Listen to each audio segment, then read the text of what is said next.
Hello students, so my exam dot AI आपके लिए again NEET revision series में एक नए टॉपिक के साथ में हम लोग आ चुके हैं। तो फिजिकल केमिस्ट्री में अब हम आज डील करने वाले third topic that is a liquid solution.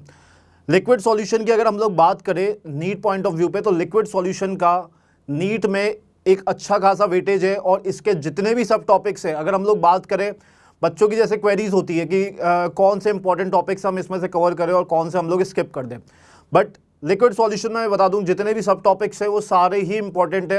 Question किसी भी टॉपिक से पूछा जा सकता है और लिक्विड सॉल्यूशन से पूछे हुए नंबर ऑफ क्वेश्चन जितने भी होते हैं वो सारे आप इजी टू मॉडरेट लेवल पे ही होते हैं। मैक्सिमम आपको इजी लेवल क्वेश्चन ही मिलेंगे। So without wasting the time हम लोग स्टार्ट करते हैं briefly about the liquid solution and then based on that उस पर हम लोग करेंगे क्या, PYQs। तो स्टार्ट करते हैं with the brief description of the liquid solution. अगर हम इसमें बात करें लिक्विड सॉल्यूशन में, सबसे पहले तो लिक्विड सॉल्यूशन में जो फर्स्ट ऑफ ऑल थिंग जो कंसंट्रेशन टर्म्स जो हमारे पास वर्ड आता है, कंसंट्रेशन टर्म्स, कंसंट्रेशन टर्म्स। सो कंसंट्रेशन टर्म्स में आपको नंबर ऑफ जो टर्म्स मिलेगी यहाँ पे, जैसे कि for example like percentage by mass है, percentage by volume, percentage by other मतलब like other various parameter, percentage by mass by volume हो सकता है, ठीक है, मोलैरिटी का, नॉर्मेलिटी का। सो वेरियस कंसंट्रेशन टर्म से रिलेटेड आपसे कुछ जो अननोन वैल्यूज होगी वो गिवन होगी और आपको मोलैरिटी कैलकुलेट करवा देंगे, मोलैरिटी कैलकुलेट करा देंगे, तो वो स्ट्रेटली फॉर्मूला बेस्ड हो गए। तो कंसंट्रेशन टर्म्स भी इंपॉर्टेंट टॉपिक है, बट इसमें जो फॉर्मूलाज है वो हम लोग स्ट्रेट हमें फॉर्मूला मतलब हम लोगों को पता भी है कि हमने मोल कॉन्सेप्ट में भी वो कवर करे हुए हैं, ठीक है। सो कंसंट्रेशन टर्म्स में अभी अगर आएगा तो हम लोग वहीं पर ही क्वेश्चन में ही स्ट्रेट फॉर्मूला बेस पे उसको क्लियर कर लेंगे। तो कंसंट्रेशन टर्म्स इंपॉर्टेंट है। नेक्स्ट हम लोग अगर आ जाते हैं इसमें तो Henry's law and Raoult's law की बात करते हैं। जो फर्स्ट हमारा partial pressure of the gas is directly proportional to mole fraction of the gas. ये हमारा क्या है, हेनरीज लॉ। ये क्या है, हेनरीज लॉ है। That is the partial pressure of the gas is directly proportional to the mole fraction of the gas. फिर next अगर हम लोग बात करें रॉल्स लॉ की, तो रॉल्स लॉ में एक नॉन वॉलेटाइल सॉल्यूट की एंड द वॉलेटाइल सॉल्यूट्स की। तो नॉन वॉलेटाइल सॉल्यूट के केस में क्या हो जाता है, जो वेपर प्रेशर सॉल्यूशन का होता है, जो वेपर प्रेशर सॉल्यूशन का होता है वो डायरेक्टली प्रोपोर्शनल किसके आ जाएगा, मोल फ्रैक्शन ऑफ सॉल्वेंट के। और यहाँ पे जो कांस्टेंट हमने डिफाइन किया है, कांस्टेंट जो डिफाइन किया है that is a vapour pressure of solvent. For volatile liquid की अगर हम लोग बात करेंगे तो अगर वॉलेटाइल लिक्विड्स के केस में क्या है, यहाँ पे नंबर ऑफ कंपोनेंट्स प्रेजेंट होंगे। तो नंबर ऑफ कंपोनेंट्स यहाँ पे जब प्रेजेंट होंगे तो टोटल वेपर प्रेशर अगर जब कैलकुलेट करना होगा तो वो क्या हो जाएगा, sum of individual vapour pressure, that is a P total is equals to P1 plus P2। And formula क्या लग जाएगा, जो हम लोगों ने यहाँ पे फॉर्मूला लगाया हुआ, that is P1 not x1 plus P2 not x2। इसी तरीके से x1 और x2 को हम लोग जो मोल फ्रैक्शन का होता है that is x1 plus x2 equals to 1, उसी से हम कन्वर्ट करके कैलकुलेट कर सकते हैं। सेम थिंग अगर हम लोग बात करें मोल fraction of any component in the vapour phase, तो अगर वेपर फेज में हमें मोल फ्रैक्शन कैलकुलेट करने होंगे, फॉर एग्जांपल जैसे कि वेपर फेज में y1 के कैलकुलेट करने हैं हमें, तो यहाँ पे ये क्या हो जाएगा, that is a vapour pressure of that component divided by the total vapour pressure, ठीक है। इसी तरीके से इंडिविजुअल कंपोनेंट्स के कैलकुलेट कर सकते हैं। अब अगर हम लोग यहाँ पे बात करें Raoult's law as a special case of the Henry's law, तो Raoult's law as a special case of Henry's law, दोनों में अगर आप लोग देखोगे तो डायरेक्टली प्रोपोर्शनल किसके जा रहा है, मोल फ्रैक्शन के ही जा रहा है। बस यहाँ पे कांस्टेंट डिफरेंट डिफाइन किया गया है। यहाँ पे क्या डिफाइन किया गया है, that is a vapour pressure of pure solvent, and यहाँ पे क्या डिफाइन किया गया, हेनरीज कांस्टेंट। इसी तरीके से हम लोग देखते हैं नेक्स्ट टॉपिक इसमें,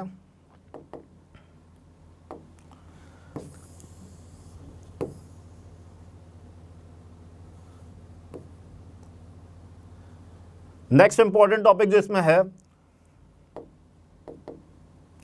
वो क्या है हमारे पास में, ideal and non ideal gas.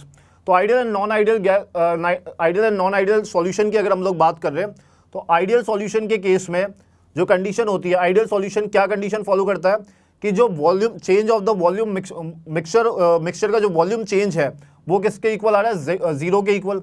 इसी तरीके से अगर enthalpy change of the mixture अगर हम लोग देखेंगे तो वो भी किसके आ रहा है, जीरो के इक्वल आ रहा है। एग्जाम्पल्स इसमें हम लोग देख सकते हैं N-hexane and n-heptane, bromo ethane and chloro ethane.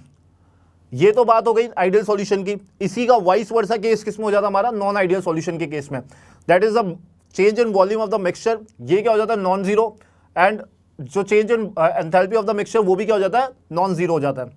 अब यहाँ पे अगर हम लोग बात करें तो ये अगर यहाँ पे नॉन जीरो हो रहा है, ये यहाँ पे अगर नॉन जीरो हो रहा है तो मीन्स कंडीशन यहाँ पे क्या आएगी, दो कंडीशन आएगी, दैट मीन्स कि या तो ग्रेटर देन जीरो या फिर आइदर लेस देन जीरो।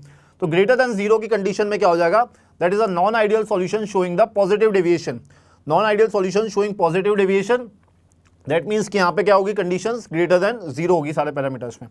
तो यहाँ पे जो फाइनल इंट्रैक्शन होता है जो ए बी का, जो दो डिफरेंट पार्टिकल्स के बीच का इंट्रैक्शन होता है वो कंपैरेटिवली वीकर होता है उसके इंडिविजुअल इंट्रैक्शन से। अब यहाँ पे डेल्टा एच मिक्सचर की बात करेंगे, जब enthalpy change of the mixture वो क्या आ रही है greater than zero, volume change of the mixture greater than zero है, ऑब्जर्व्ड वैल्यू जो होगी वो कैलकुलेटेड वैल्यू से क्या होगी यहाँ पे ग्रेटर होगी। एग्जाम्पल क्या है इसका, यहाँ पे एसीटोन प्लस इथेनॉल, एग्जाम्पल्स इसके और भी हो सकते हैं और क्वेश्चन यहाँ से एग्जाम्पल के बेसिस पे पूछा जाता है। तो आप इसके एग्जाम्पल जो कि एनसीईआरटी में मेंशन करे गए हैं उसको ध्यान से देखिएगा। ज़्यादा नंबर ऑफ एग्जाम्पल्स नहीं है, कुछ ही एग्जाम्पल्स होंगे, बट ध्यान रखना वो डायरेक्टली कभी कभार पूछ लेते हैं कि पॉजिटिव डेविएशन के मतलब लाइक सॉल्यूशन जो पॉजिटिव डेविएशन शो करेगा तो वो यहाँ पे मिक्सचर प्रोवाइड कर देगा आपको, ठीक है। पॉजिटिव डेविएशन का जो कर्व होता है उसमें आप इस तरीके से देखेंगे कि ये ऊपर की साइड पे रेज अप हो जाता है, तो ये पी ए का हो गया और ये पी बी का हो गया। इस कंडीशन में यहाँ पे क्या हो गया, एक्स से क्या हो गया जीरो, तो एक्स बी क्या हो जाएगा मैक्सिमम हो जाएगा वन। उसी तरीके से अगर बात करें तो यहाँ पे एक्स से वन हो गया तो एक्स बी यहाँ पे क्या हो गया जीरो हो गया। फिर आगे देखते हैं हम लोग इसमें,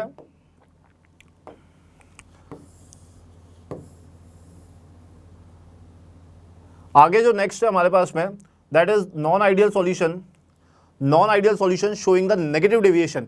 अब non ideal solution showing the negative deviation, positive deviation में जो कंडीशन थी ग्रेटर देन जीरो तो वो उसका क्या हो जाएगा वाइस वर्सा हो जाएगा, नेगेटिव डेविएशन में क्या हो जाएगा लेसर देन जीरो हो जाएगा। वहां पे फोर्स वीकर था तो यहाँ पे फोर्स क्या हो जाएगा स्ट्रॉन्गर हो जाएगा। ये कुछ मतलब स्मॉल पॉइंट्स है बट आपको ये ध्यान रखने पड़ेंगे क्योंकि क्वेश्चंस कभी कभार स्ट्रेट फॉरवर्ड यहीं से आ जाते हैं, ठीक है। तो delta H mixture lesser than zero, delta we mixture lesser than zero, observe value जो होगी वो लेसर होगी किससे, कैलकुलेटेड वैल्यू से। एग्जाम्पल यहाँ पे नाइट्रिक एसिड प्लस वाटर है, क्लोरोफॉर्म प्लस एसीटोन है। पॉजिटिव डेविएशन में कर्व ऊपर की साइड जा रहा था, नेगेटिव डेविएशन में कर्व क्या आ जाएगा नीचे की साइड पर आ जाएगा।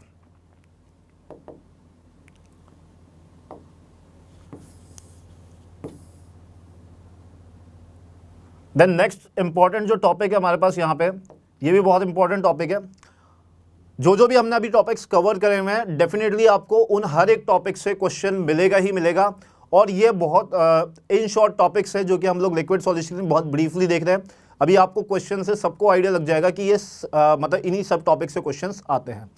तो अगर हम लोग देखें next colligative properties, colligative properties में अगर हम लोग देखें first that is the RLVP, relative lowering of vapour pressure. So P naught minus of PS divided by the P naught is equals to mole fraction of solute. तो यहाँ पे अगर आप लोग P नॉट देखेंगे that is the vapour pressure of the pure solvent हो जाएगा and PS is the vapour pressure of the solution. उसी तरीके से elevation in the boiling point है, delta TB is equals to KB into molality है। Molality एक concentration term है जिसका फॉर्मूला हम लोगों को पता है, that is a number of moles divided by the amount of solvent in kg। KB यहाँ पे मोलर एलिवेशन कांस्टेंट हो गया, डेल्टा TB को हम क्या लिखेंगे TB minus of TB not. TB not at standard condition पे ये क्या लेंगे हम लोग 100 डिग्री सेल्सियस। उसी तरीके से अगर डिप्रेशन एंड फ्रीजिंग पॉइंट की बात करें फॉर्मूला बिल्कुल सेम है, यहाँ पे KB था, यहाँ पे क्या आ गया KF आ गया, जो यहाँ पे KB as a constant defined था, यहाँ पे KF as a constant defined है। तो delta TF is equals to KF into molality. Next अगर हम लोग यहाँ पे देखेंगे that is osmotic pressure. Osmotic pressure में क्या है pi is equals to CRT। C यहाँ पे कंसंट्रेशन हो गया, पाई जो हो गया यहाँ पर प्रेशर हो जाएगा। अब यहाँ पे नेक्स्ट एक इंपॉर्टेंट टर्म आती है that is a went half factor. तो वेंट ऑफ फैक्टर की अगर हम लोग बात करें तो वेंट ऑफ फैक्टर में क्या होता है, जितनी भी यहाँ पे कॉलिगेटिव प्रॉपर्टीज है फॉर्मूलाज वही है। वेंट ऑफ फैक्टर हमारा डिफाइंड होता है जब एसोसिएशन या डिसोसिएशन होता है, जब किसी भी सॉल्यूट का वहाँ पे एसोसिएशन और डिसोसिएशन हो रहा होगा तो वहाँ पे क्या डिफाइंड हो जाता है वेंट ऑफ फैक्टर। सो ये जो आई है आई से मल्टीप्लाई हो जाएगा ये सब। अब नेक्स्ट अगर हम लोग इसमें बात करें डिग्री ऑफ डिसोसिएशन की और डिग्री ऑफ एसोसिएशन की बात करें, सो डिग्री ऑफ डिसोसिएशन के केस में फॉर्मूला क्या हो रहा है alpha is equals to I-1 divided by n-1। Degree of association के केस में alpha is equals to I-1 divided by 1/n-1।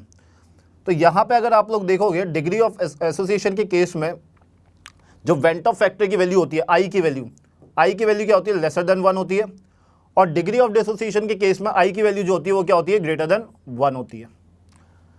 अब एक नेक्स्ट इंपॉर्टेंट टॉपिक इसमें हम लोग देखते हैं,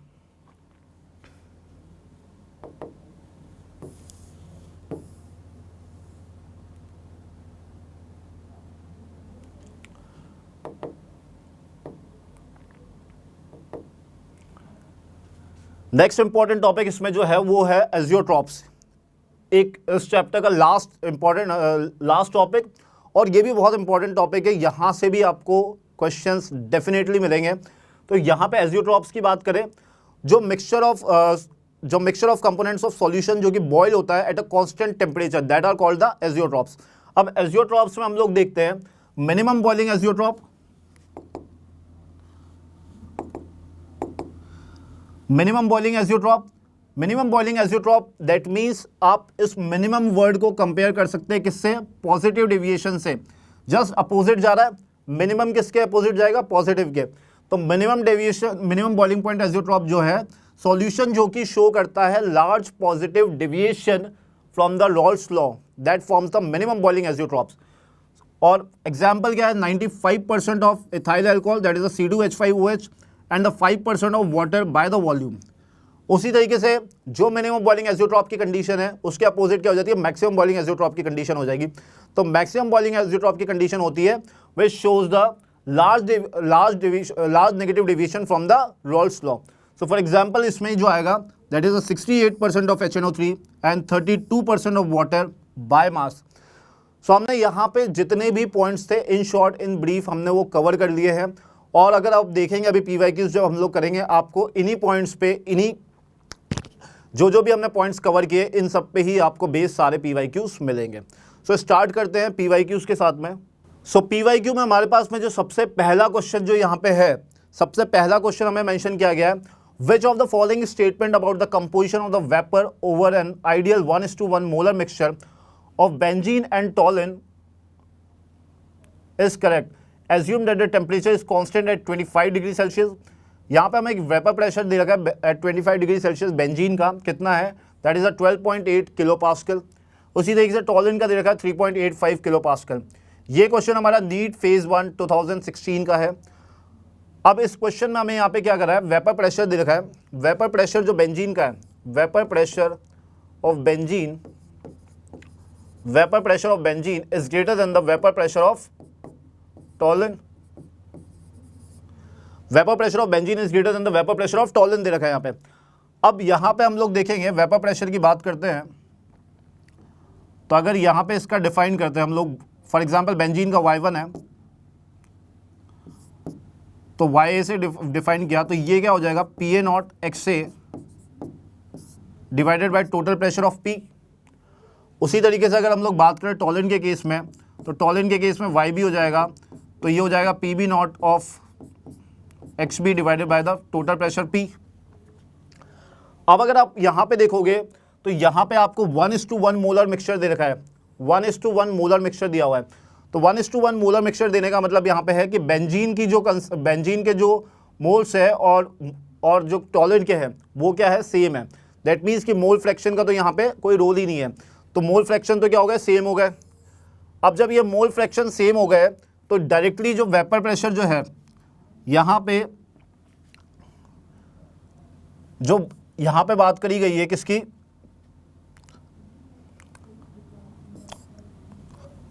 ठीक है, about the composition of the vapour over an ideal 1:1 molar mixture of benzene and toluene. So यहाँ पे जब हम लोग कंपेयर कर रहे हैं इसके mole fraction the vapour state में, तो अगर आप लोग देखोगे तो वो डायरेक्टली किसके जा रहा है, किस पे डिपेंड कर रहा है, वेपर प्रेशर ऑफ द उसी कंपोनेंट के, जिस कंपोनेंट का हम लोग यहाँ पे मोल फ्रैक्शन कैलकुलेट कर रहे हैं वेपर फेज में, उसी के वेपर प्रेशर के इक्वल आ रहा है वो। तो अगर यहाँ पे इसकी डिपेंडेंसी जो YA की हो किस पे जा रही है, PA0 पे। अब YA की जो डिपेंडेंसी हो PA0 पे जा रही है, दैट मीन्स कि वेपर प्रेशर हमें बेंजीन का ज़्यादा दे रखा है than the vapour pressure of toluene. तो यहाँ पे जो मोल फ्रैक्शन जो होंगे वेपर फेज में वो बेंजीन के ग्रेटर हो गया as compare to the toluene से। तो हम लोग यहाँ पे देखते हैं option, the vapour will contain equal amounts of benzene and toluene. Equal amount तो है नहीं यहाँ पे, तो ये तो क्या हो जाएगा हमारा, गलत हो जाएगा। Not enough information is given, ये भी गलत है। The vapour will contain a higher percentage of benzene, higher percentage of benzene होगी क्योंकि mole fraction in the vapour phase, mole fraction जो है वेपर फेज में वो ग्रेटर होंगे क्योंकि डिपेंडेंसी किस पे जा रही है, वेपर प्रेशर पे जा रही है। तो वेपर प्रेशर जिसका ज़्यादा उसके मोल फ्रैक्शन ज़्यादा हो जाएंगे वेपर फेज में। That means the vapour will contain a higher percentage of benzene, ये हमारा करेक्ट हो जाएगा। फोर्थ ऑप्शन की बात करें, the vapour will contain a higher percentage of toluene, ये गलत है हमारा। तो हमारा करेक्ट ऑप्शन क्या हो जाएगा, ऑप्शन नंबर 3 हमारा इसमें करेक्ट हो जाएगा। चलते हैं अब नेक्स्ट क्वेश्चन की साइड पे।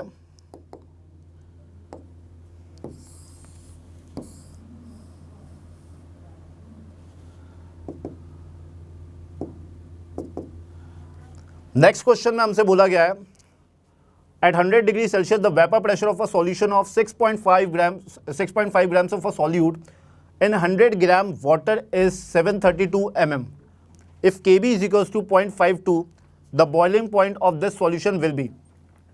तो हमें यहाँ पे vapour pressure of a solution जो है वो कैलकुलेट करना है of a solute in okay. Vapour pressure of a solution जो है वो हमें गिवन है कितना, 732 mm गिवन है। सो हम लोग यहाँ पे सबसे पहले कंडीशन किसकी लगाएंगे, RLVP की लगाएंगे, relative loading and vapour pressure की। तो RLVP की कंडीशन के अकॉर्डिंग क्या था, P0 minus of PS divided by PS equals to mole fraction of solute, is equals to mole fraction of solute. अब यहाँ पे P0 माइनस PS, यहाँ पे जो वैल्यू गिवन है हमें वो 732 गिवन है। सो ये जो P0 है, सॉरी ये भी P0 होगा हमारा,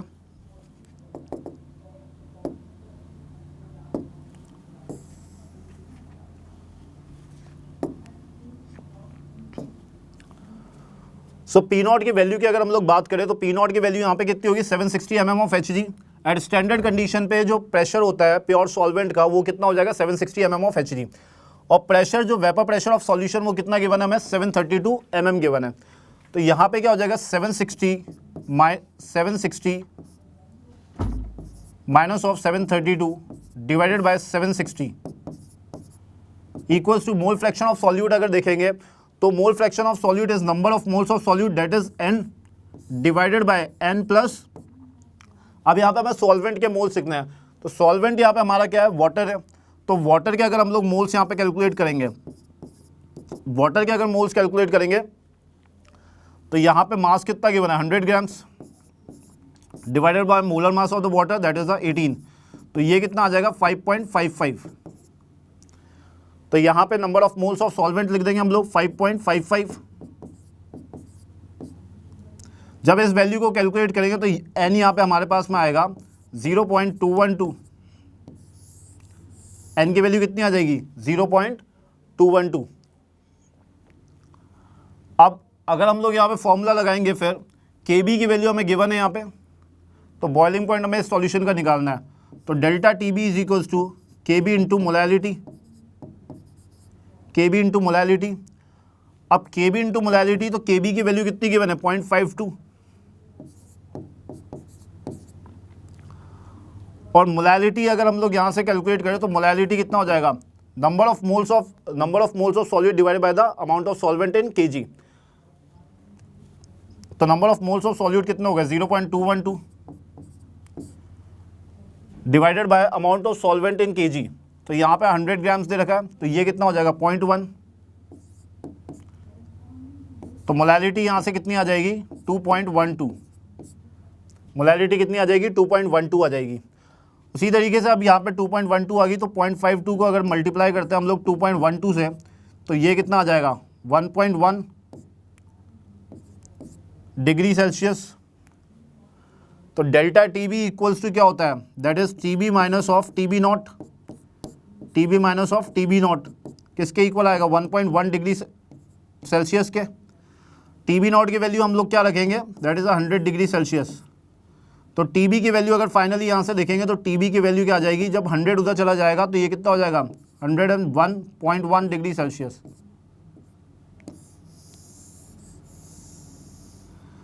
तो TB की वैल्यू यहाँ पे कितनी आ जाएगी, 101.1 डिग्री सेल्सियस, जो ये मैच कर रहा है हमारा किससे, ऑप्शन नंबर थर्ड से। सो हमारा करेक्ट ऑप्शन कौन सा आ जाएगा, option third 101 degree Celsius.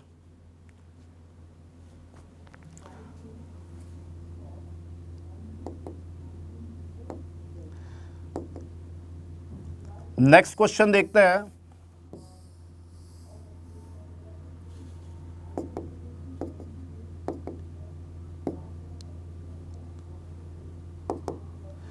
Next question हमारा नीट फेज 2 2016 का है।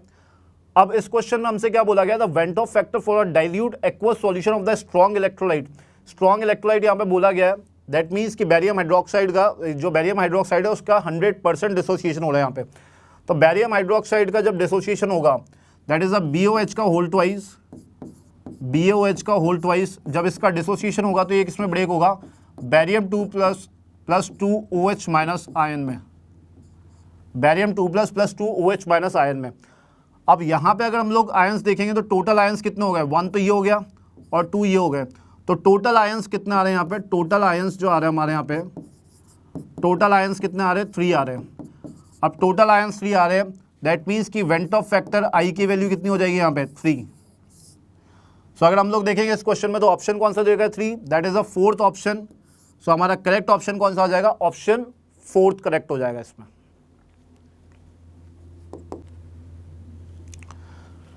नेक्स्ट क्वेश्चन हमारे पास यहाँ पे जो है वो है, which one of the following is incorrect for the ideal solution. अब ये स्ट्रेट क्वेश्चन हमसे पूछा गया आइडियल सॉल्यूशन की कंडीशन के बेसिस पे। सो आइडियल सॉल्यूशन की कंडीशन में हमने जो 2 पैरामीटर्स यहाँ पे देखे थे, that is a delta H mixture is equals to 0 and delta V mixture is equals to 0। Delta H mixture is equals to 0 and delta V mixture is equals to 0। So delta H mixture 0 and delta V mixture 0। So first condition जो है हमारी वो तो mat हो रही है, तो ये तो करेक्ट हो गया। अब डेल्टा U मिक्सचर की बात करें तो delta H is equals to क्या होता है, delta U plus P delta V। अब ऊपर वाली कंडीशन के हिसाब से देखें तो डेल्टा H क्या हो जाएगा, 0 और डेल्टा V भी क्या हो जाएगा, 0 हो जाएगा।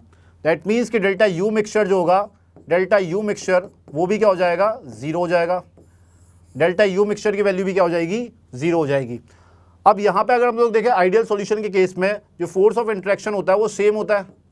फोर्स ऑफ इंटरेक्शन जो होता है वो क्या होता है, सेम होता है। फोर्स ऑफ इंटरेक्शन सेम होने की वजह से, फोर्स ऑफ इंटरेक्शन सेम होने की वजह से ऑब्जर्व्ड और कैलकुलेटेड वैल्यू का अगर हम लोग यहाँ पे देखेंगे तो जब हम इसका डिफरेंस निकाल रहे होंगे तो वो किसके इक्वल आ रहा होगा, 0 के इक्वल आ रहा होगा। ये भी करेक्ट हो गया। अब आइडियल सॉल्यूशन के केस में जो कंडीशन होती है that is a spontaneous process होता है। स्पॉन्टेनियस प्रोसेस होने की वजह से, स्पॉन्टेनियस प्रोसेस की कंडीशन क्या होती है, स्पॉन्टेनियस प्रोसेस की कंडीशन होती है that is a delta G is less than 0। Spontaneous process की कंडीशन क्या होती है, delta G is less than 0। तो जो हमारे पास में फोर्थ ऑप्शन गिवन है, delta G mixture is equals to 0, ये हमारा क्या है, इनकरेक्ट है। लेकिन एज पर द क्वेश्चन जो पूछा हुआ है उसके अकॉर्डिंगली ये क्या करेक्ट हो जाएगा। तो डेल्टा G क्या होगा यहाँ पे, less than 0, delta G less than 0। तो हमारा करेक्ट ऑप्शन हो जाएगा ऑप्शन नंबर 4।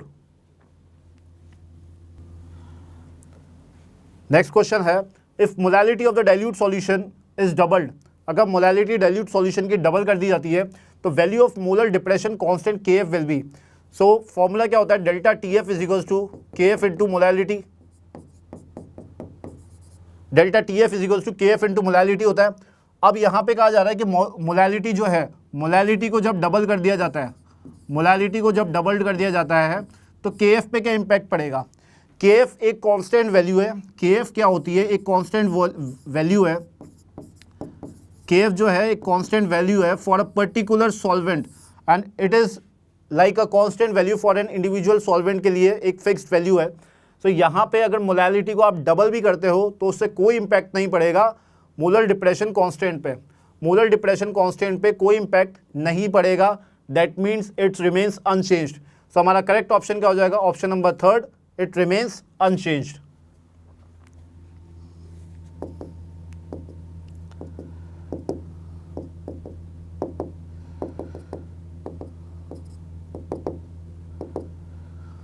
नेक्स्ट क्वेश्चन हम लोग देखते हैं। सो नेक्स्ट क्वेश्चन हमारे पास है,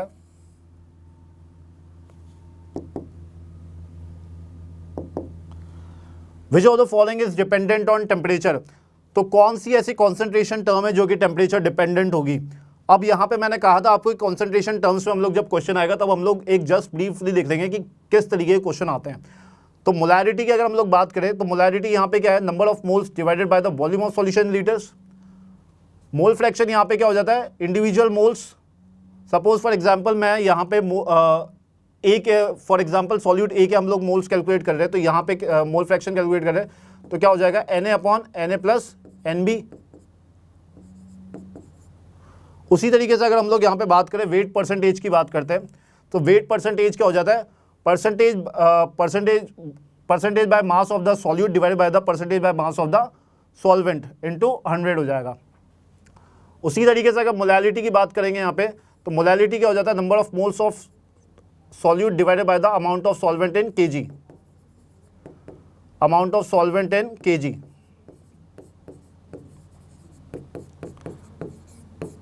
सो अगर टेम्परेचर डिपेंडेंट की अगर हम लोग यहाँ पे बात करें तो टेम्परेचर डिपेंडेंट जो होगी, जो डिपेंड किस पे कर रही होगी, वॉल्यूम पे, जो किस पे डिपेंड कर रही होगी, वॉल्यूम पे। दैट मीन्स यहाँ पे मोलैरिटी डिपेंड कर रही है किस पे, वॉल्यूम पे। सो करेक्ट ऑप्शन क्या हो जाएगा, option 1, that is a molarity. Next question हमारे पास है the mixture that forms the maximum boiling azeotrope. Azeotrope हमने इन जस्ट लास्ट में कवर किया था, लास्ट टॉपिक था हमारा, और मैंने कहा था कि एजियोट्रॉप पे भी जो है, एजियोट्रॉप भी एक इंपॉर्टेंट टॉपिक है। अब यहाँ पे स्ट्रेट क्वेश्चन पूछा हुआ है कि mixture that forms a maximum boiling azeotrope, maximum boiling azeotrope that shows a large deviation from the negative deviation, okay, that shows a large deviation from large deviation from the negative deviation of the Raoult's law, okay. अब यहाँ पे maximum boiling azeotrope का जो example होता है that is a water plus HNO3, that is a nitric acid. So यहाँ पे हमारा करेक्ट ऑप्शन क्या था, ये एग्जाम्पल में हमने क्लियर देख लिया था, that is a water plus nitric acid. So correct option क्या हो जाएगा हमारे यहाँ पे, ऑप्शन नंबर 1। नेक्स्ट क्वेश्चन हमारे पास है यहाँ पे, for an ideal solution the correct option is. अब आइडियल सॉल्यूशन में अभी जस्ट हमने देखा था, आइडियल सॉल्यूशन की कंडीशन में हमसे इनकरेक्ट ऑप्शन पूछा हुआ था।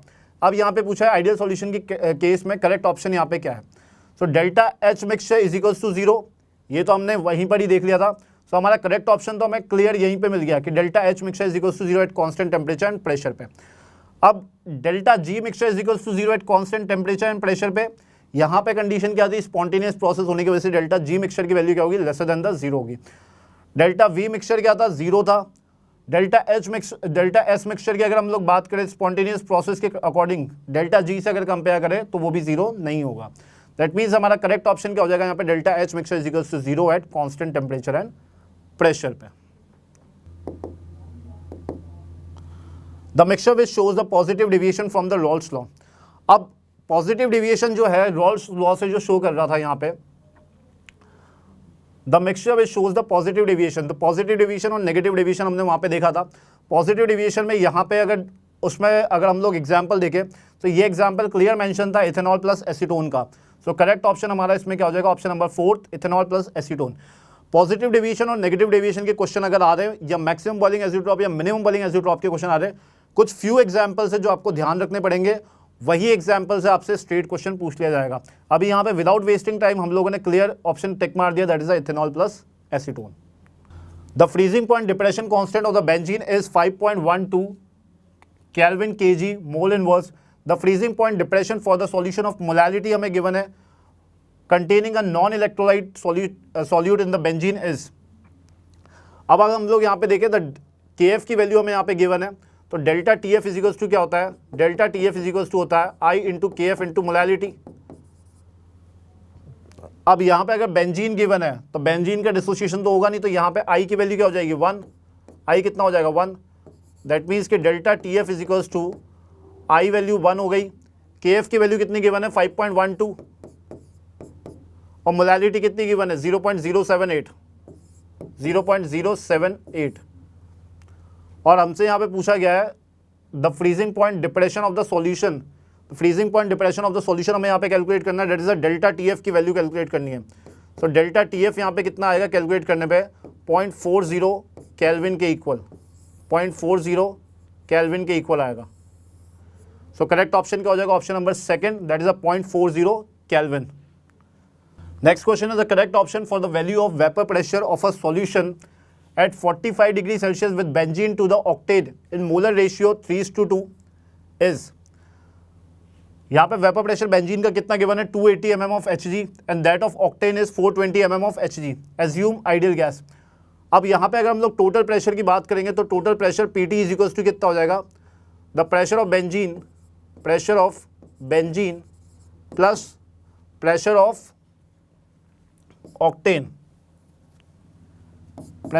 ऑक्टेन,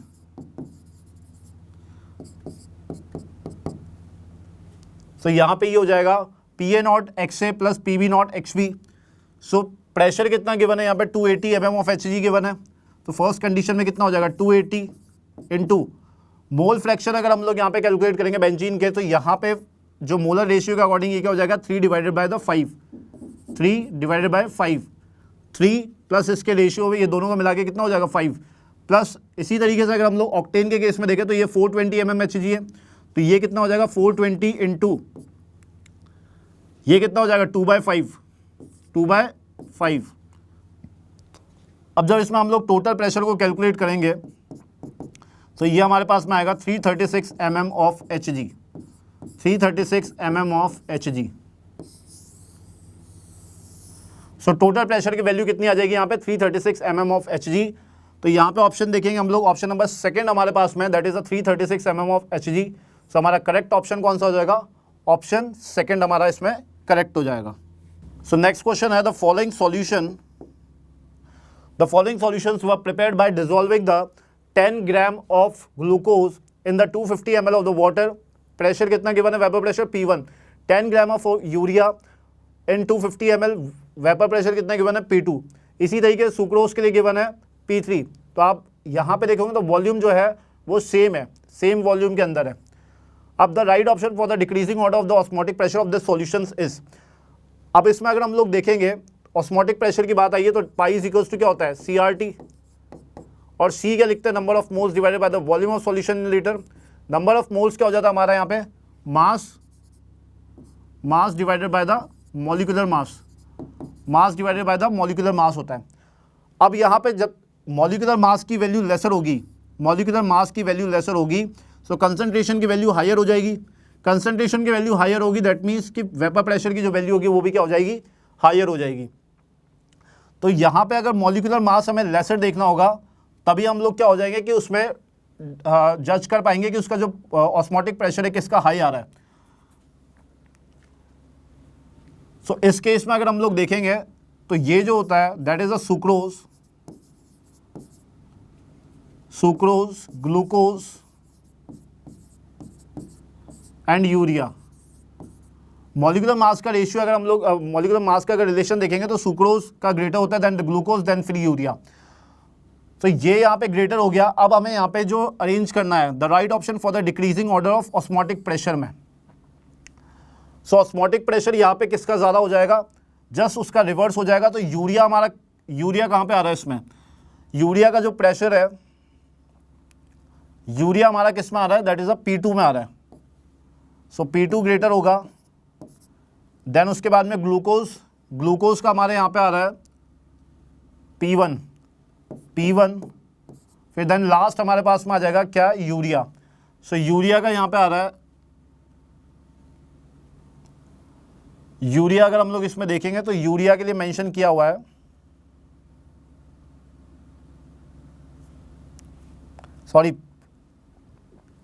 यूरिया, तो ये P2 हो ही गया था।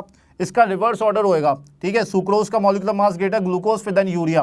सो ये P2 P1 हो गया और लास्ट हमारे पास में P3 है दैट इज सुक्रोज। सो ये जो ऑर्डर होगा वो क्या होगा हमारे पास में, P2 is greater than the P1 is greater than the P3। तो करेक्ट ऑप्शन हमारा क्या हो जाएगा, option number 4 that is P2 is greater than the P1 then greater than the P3। Next question है in 1 molar solution that contains 0.5 mole of a solute there is. So यहाँ पे molality कितनी given है, 1 molar given है that contains 0.5 mole of a solute. तो molality का अगर formula लिखते हैं तो molality is equals to number of moles of solute divided by the amount of solvent in kg।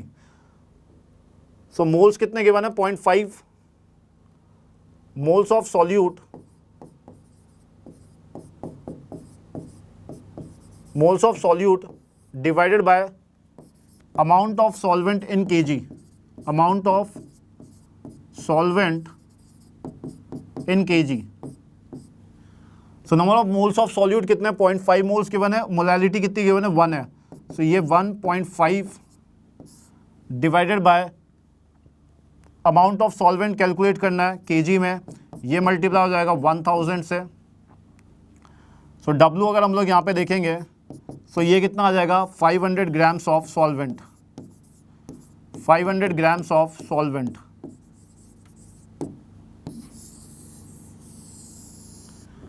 So molality का सिंपल बेसिक फॉर्मूला लगाया, moles of solute divided by the amount of solvent in KG. Molality given है हमें कितनी 1, moles of solute कितने given है 0.5 given है, amount of solvent in KG calculate करना है 1000 से मल्टीप्लाई हो जाएगा. सो ये कितना आ जाएगा 500 grams of solvent. That means कि ऑप्शन नंबर 1 हमारा करेक्ट हो जाएगा, 500 grams of solvent. Next question है हमारे पास में, given below are the two statements, one is labelled as assertion and the other is labelled as reason. तो assertion में बोला गया है helium is used to dilute oxygen that diving apparatus. Yes, helium use करी जाती है to dilute the oxygen that diving apparatus because it is highly soluble in the diving apparatus rather than the, अगर आप लोग इसमें compare करेंगे then the blood से. सो helium जो होती है वो कंपैरेटिवली लेसर सॉल्युबल हो जाती है as compare to the nitrogen. So it reduces the risk of sickness, it reduces the risk of sickness. So helium use करी जाती है ऑक्सीजन को डाइल्यूट करने के लिए इन द डाइविंग एपरेटस में. रीज़न अगर हम लोग रीज़न देखते हैं, helium has high solubility in the oxygen. So helium की सॉल्युबिलिटी जो होती है वो हाई सॉल्युबिलिटी नहीं होती है ऑक्सीजन में. It is use to dilute the oxygen, उसको यूज़ करा जाता है to dilute the oxygen the diving apparatus. So हमारे यहाँ पे जो असर्शन है वो तो करेक्ट है, लेकिन जो रीज़न है वो क्या है हमारा इनकरेक्ट है. So A is true but R is false. That is the statement number 2 जो हो जाएगा हमारा करेक्ट हो जाएगा.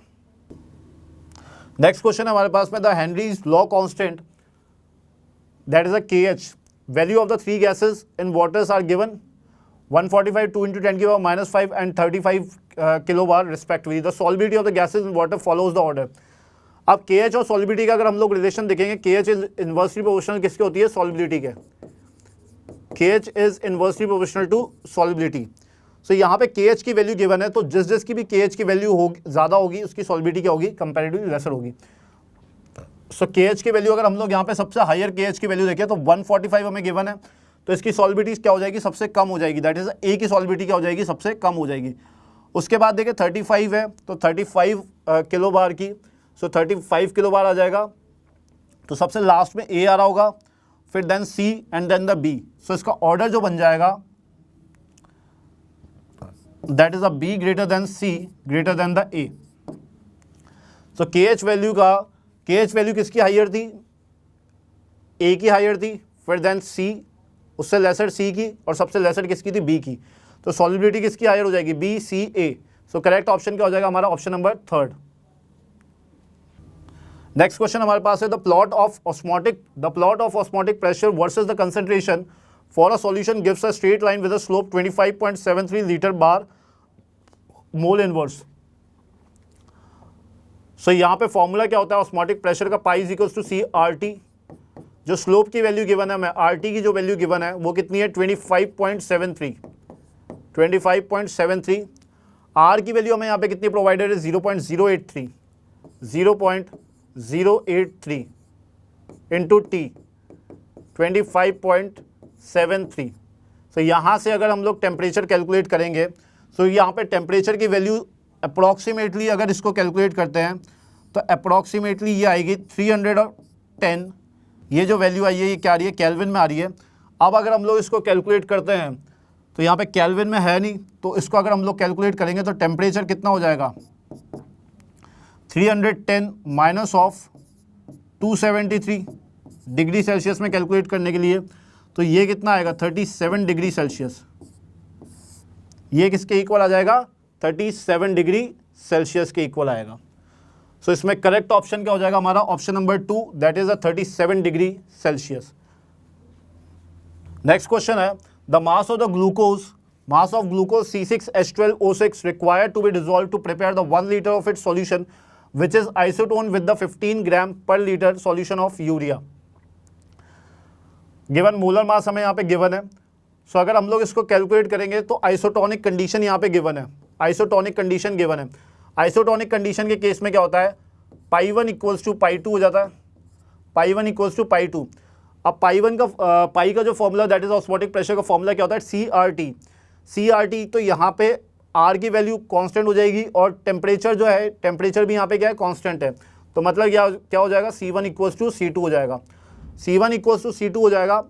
अब यहाँ पे नंबर ऑफ मोल्स की अगर हम लोग बात करें तो मास ऑफ ग्लूकोज तो हमें कैलकुलेट करना है। सो यहाँ पे मास कैलकुलेट करना है, मॉलिक्यूलर मास कितना हो जाएगा 180, वॉल्यूम कितना गिवन है हमें यहाँ पे 1 लीटर गिवन है, तो ये 1 से मल्टीप्लाई हो जाएगा। इसी तरीके से अगर सेकंड केस की अगर हम लोग बात करते हैं यूरिया के केस में, सो यूरिया के केस में हमें मास गिवन है कितना 15 ग्राम। सो ये कितना हो जाएगा 15 डिवाइडेड बाय यूरिया का मोलर मास कितना हो जाएगा 60, वॉल्यूम कितना है 1। अब यहाँ से अगर हम लोग मास ऑफ ग्लूकोज कैलकुलेट करते हैं, मास of glucose, so mass of glucose कितना हो जाएगा 15 इंटू 180 डिवाइडेड बाय 60। सो ये कैलकुलेट करने पे कितना आ जाएगा 45 ग्राम्स, कितना आ जाएगा 45 grams. So mass of the glucose जो यहाँ पे कैलकुलेट करने पे आएगा वो क्या आ जाएगा 45 ग्राम्स। सो ये हमारा एक लास्ट क्वेश्चन था, ये हमारा लास्ट क्वेश्चन था। हमने जो भी PYQs कवर किए आप लोगों ने नोटिस किया होगा कि जो हमने पॉइंट्स इन ब्रीफ पढ़े थे उन्हीं पे सारे के सारे स्ट्रेट PYQs बेस्ड थे। सो ये चैप्टर भी कहीं ना कहीं बहुत अच्छा है, स्कोरिंग चैप्टर है, इस चैप्टर को स्किप मत करना, इसके सभी टॉपिक्स को इन ब्रीफ कवर कर लेना, बट कवर करके जाना, स्कोरिंग चैप्टर है, ठीक है। और बेस्ड ऑन दिस जो हमने अभी कवर किया है, इसी के लिए प्रैक्टिस क्वेश्चंस आपको मिल जाएंगे वीडियो के डिस्क्रिप्शन बॉक्स में, आप वहाँ पे से उस PDF को डाउनलोड कर सकते हो और उस क्वेश्चन की प्रैक्टिस कर सकते हो। Thank you, all the best.